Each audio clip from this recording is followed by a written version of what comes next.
So guys आज हम वापस आ चुके हैं अपनी DSA की सीरीज पार्ट नंबर 9 के ऊपर। इस वाले पार्ट के अंदर हम डिस्कस करेंगे थ्रेट मॉडलिंग के बारे में। So before understanding what is threat modelling we first have to understand what is threat. So threat is a malicious act that is performed by a group of hackers or a simple individual hacker to defame the website, to attack the website, to attack the applications or whatever of our concern. So आम भाषा में threat को समझने की कोशिश करें तो threat एक तरह का malicious act है जो अटैकर परफॉर्म करता है किसी भी एप्लीकेशन के ऊपर for its own purpose or for destroying the company. For example, data breach जो रिसेंटली अभी ऊबर पे हुआ कि उसने पूरा का पूरा सिस्टम ही डिस्ट्रॉय कर दिया, हर तरह की डिटेल उसके पास थी। तो उस तरह के अटैक्स को भी हम थ्रेट्स कहते हैं। So guys, threat modeling is structured representation or a diagrammatic representation of the application through the view of security. Like diagrammatic represent करेंगे एप्लीकेशन को और उसके ऊपर आइडेंटिफाई करने की कोशिश करेंगे कि क्या क्या सिक्योरिटी थ्रेट्स हो सकते हैं, तो उसे कहते हैं थ्रेट मॉडलिंग। तो सबसे पहले क्वेश्चन जो रिलेटेड आता है थ्रेट मॉडलिंग के रिगार्डिंग वो आता है कि हमें थ्रेट मॉडलिंग करनी कब है।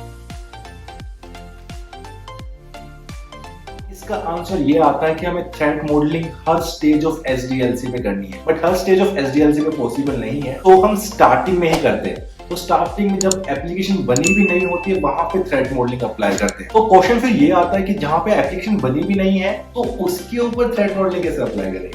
तो उसका आंसर ये है कि जितनी भी एप्लीकेशन बनती है, जितनी मोबाइल एप्लीकेशन, वेब एप्लीकेशन और किसी भी तरह का IoT डिवाइस बनता है वो डायरेक्टली कोड पे नहीं बनता, वो सबसे पहले बनता है व्हाइट बोर्ड के ऊपर डायग्राम के थ्रू और उसी डायग्राम के ऊपर थ्रेट मॉडलिंग की जाती है। आइडियल कंडीशन तो ये है कि थ्रेट मॉडलिंग हर एक पार्ट पे लगानी चाहिए SDLC की, बट हम इनिशियल स्टेज पे ही लगाते हैं जब हमें एप्लीकेशन को डिजाइन करना होता है। तो कंसिडर करिए कि हमारे एक पार्ट के ऊपर SDLC की थ्रेट मॉडलिंग लगा रहे हैं, तो इनिशियली हमारे पास बहुत हाई लेवल डायग्राम होगा जिसमें हमें ये पता नहीं होगा कि हम कौन सी लैंग्वेज यूज करेंगे, कौन सा डेटाबेस यूज करेंगे, कौन सी सर्विसेज यूज करेंगे। तो हमारा उसी हिसाब से थ्रेट मॉडल जो होता है वो बड़ा इमेच्योर सा होता है, बट धीरे धीरे जैसे हम SDLC में आगे बढ़ते रहते हैं वैसे हमारा थ्रेट मॉडल भी मैच्योर से मैच्योर होता जाता है। सो होता क्या है, कंसिडर करिए एग्जांपल कि हम स्टार्टिंग में डिसाइड करते हैं कि हम एक तरह की वेब एप्लीकेशन बनाएंगे, लेटर ऑन हम डिसाइड करते हैं कि उस वेब एप्लीकेशन को हम पाइथन डीजेंगो फ्रेमवर्क से रिलेटेड बनाएंगे। तो हमें थ्रेट मॉडलिंग में हमें एक चीज मिल गई कि हाँ यार हमें पाइथन डीजेंगो यूज करने जा रहे हैं, तो हम उसके रिगार्डिंग ही थ्रेट आइडेंटिफाई करने हैं, हम किसी दूसरे जावा या फिर दूसरी तरह की वल्नरेबिलिटीज आइडेंटिफाई करने नहीं जाएंगे। तो इसलिए स्टार्टिंग में हमारा